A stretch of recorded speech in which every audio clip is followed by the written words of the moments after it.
El primer derramamiento de sangre lo encontramos en el Evangelio de Lucas, capítulo 22, verso 44. Y estando en agonía, oraba más intensamente, y era su sudor como grandes gotas de sangre que caían hasta la tierra. La noche antes de su muerte, se acerca al Getsemaní, se arrodilló y comenzó a experimentar el peso de lo que iba a ser sobre él. Una carga tan increíblemente terrible que lo aplastó hasta extraer su propia sangre. Y esa carga era tan enorme que oró diciendo: Padre, si es posible, pasa de mí esta copa, pero no se haga mi voluntad, sino la tuya. Y vino un ángel para fortalecerlo, y allí Lucas agrega: y estando en agonía, oraba más intensamente, y era su sudor como grandes gotas de sangre que caían hasta la tierra. Lucas describe como médico, el evangelista Lucas, siendo médico, nos está presentando un caso conocido como hematohidrosis. Qué interesante. Una afección en la cual los vasos capilares que alimentan las glándulas sudoríparas se rompen y entran en contacto con el sudor y comienza a exudar sangre. Y esto ocurre en un caso extremo de estrés físico o emocional.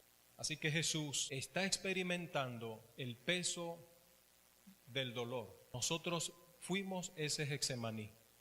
Él cargó con nosotros. Cuando pienses en el Getsemaní, piensa en el peso que Jesús cargó. Getsemaní se convirtió en el símbolo del peso que Jesús cargó sobre él por nuestros pecados. Cuando pienses en la sangre de su sudor, piensa en fidelidad, porque Jesús se mantuvo fiel a pesar de todo, se mantuvo fiel a la voluntad de Dios. Y cuando estés pasando por un problema muy difícil, exprésale a Dios todo lo que sientas. Dile que no estás de acuerdo, dile lo que tú quieras, pero mantente fiel a su voluntad. Que no se haga mi voluntad, Señor, sino la tuya. Segundo derramamiento, a través de su rostro. Evangelio de Mateo capítulo 26, verso 67 al 68, nos dice: entonces algunos le escupieron en el rostro y le dieron puñetazos. Otros lo abofeteaban y decían: a ver, Cristo, adivina quién te está golpeando, adivina quién te pegó. Vendaron sus ojos, le escupían en el rostro, le escarnecían, lo insultaban.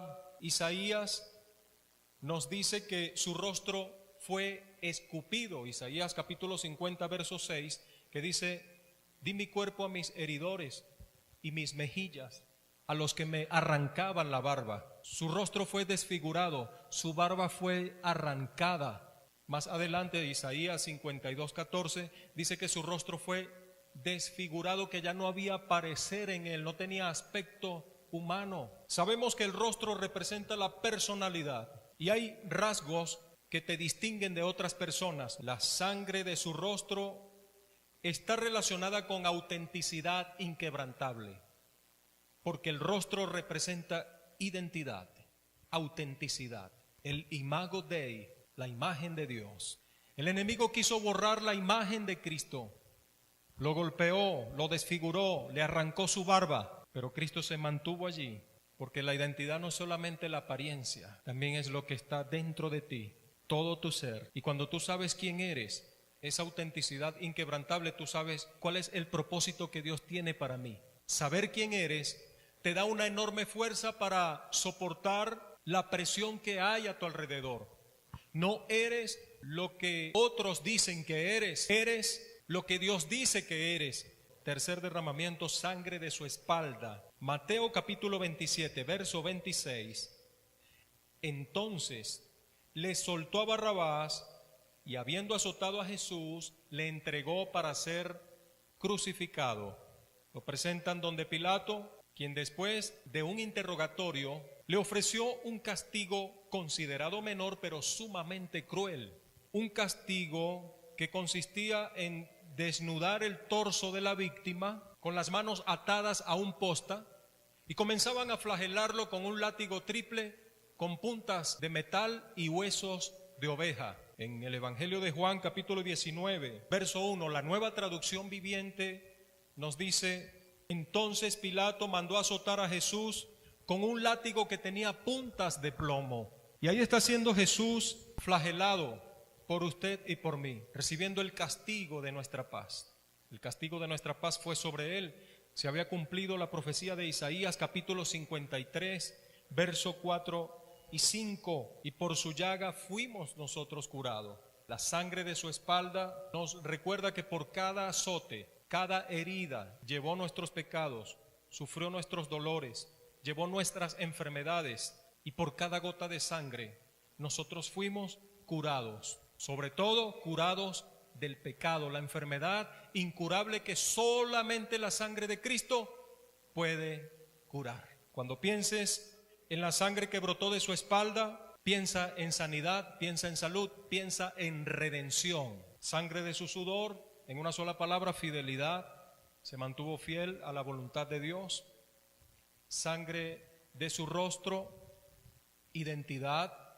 Sangre de su espalda, redención. Sangre de su cabeza. Evangelio de Mateo capítulo 27, verso 29 al 30. Pusieron sobre su cabeza una corona tejida de espinas y una caña en su mano derecha, e hincando la rodilla le escarnecían diciendo: salve, Rey de los judíos. Y escupiéndole tomaban la caña y le golpeaban la cabeza. No solamente le pusieron la corona, sino que también le comenzaron a martillar con una caña. Sabemos que una corona representa dignidad, majestad, conquista, nobleza, pero los soldados la convirtieron en un objeto de dolor y degradante para Jesucristo. Y en el Salmos capítulo 22, verso 16, en esta composición musical, 1000 años antes de Cristo, el rey David nos presenta un paralelo de la crucifixión. Usted lee el Salmos capítulo 22 y encuentra cada detalle de la crucifixión, lo que Jesús sufrió en la cruz. Salmos 22, 16, porque perros me han rodeado, me ha cercado cuadrilla de malignos, horadaron, con H, horadaron mis manos y mis pies. Horadar es perforar, perforaron sus manos, perforaron sus pies. El enemigo quiso dejar de manos atadas el cuerpo de Jesucristo, pero la sangre que brotaba de sus manos estaba desatando dones y unción para la iglesia. La sangre de sus manos representa unción. Fueron sus manos las que sanaron, fueron sus manos las que bendijeron a los niños, fueron sus manos las que dieron vista a los ciegos, fueron sus manos las que lavaron los pies de sus discípulos. Sus manos maltratadas por aquellos clavos siguen sobre la iglesia. Continúa la imposición de sus manos sobre su iglesia. Pablo le había dicho a Timoteo: no descuides el don que hay en ti por medio de la imposición de mis manos. El implacable castigo de los azotes y de la corona no les pareció suficiente a los líderes religiosos, y así fue como Poncio Pilato había tomado la decisión de crucificarlo. Y en esta humillante forma de castigo obligan a Jesús a cargar el madero sobre sus propios hombros hasta el lugar de la ejecución, aquel lugar llamado Gólgota, el Calvario, que significa el lugar de la calavera, un lugar terrible, donde crucificaban a los malhechores, a los que nadie importaba, y muchos de esos cuerpos eran devorados por perros salvajes y aves de rapiña. Gólgota, el lugar de la calavera. Allí estuvo Jesús, fue despojado de sus ropas y lo comienzan a crucificar entre dos malhechores y comienzan a clavar sus manos para fijarlo en la cruz. Entonces, sus manos sagradas tiene que ver con untar, unción, y él sigue untando a la iglesia, dándole dones y poder. El sexto derramamiento fue de sus pies.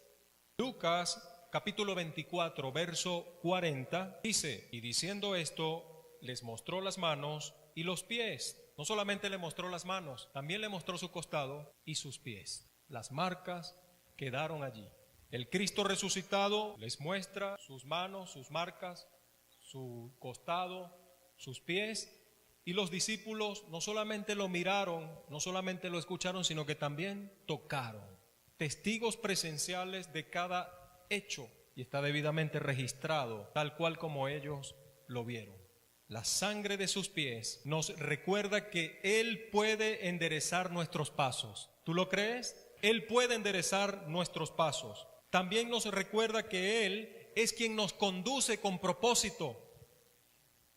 Y también nos recuerda que Él es el camino perfecto que debemos seguir. En Romanos 10, verso 15, dice: cuán hermosos son los pies de los que anuncian la paz, de los que anuncian las buenas nuevas. Sus pies hermosos nos da propósito. Y en el Salmos capítulo 40, verso 2, el salmista expresa: me hizo sacar del pozo de la desesperación, del lodo cenagoso, de un barro pantanoso.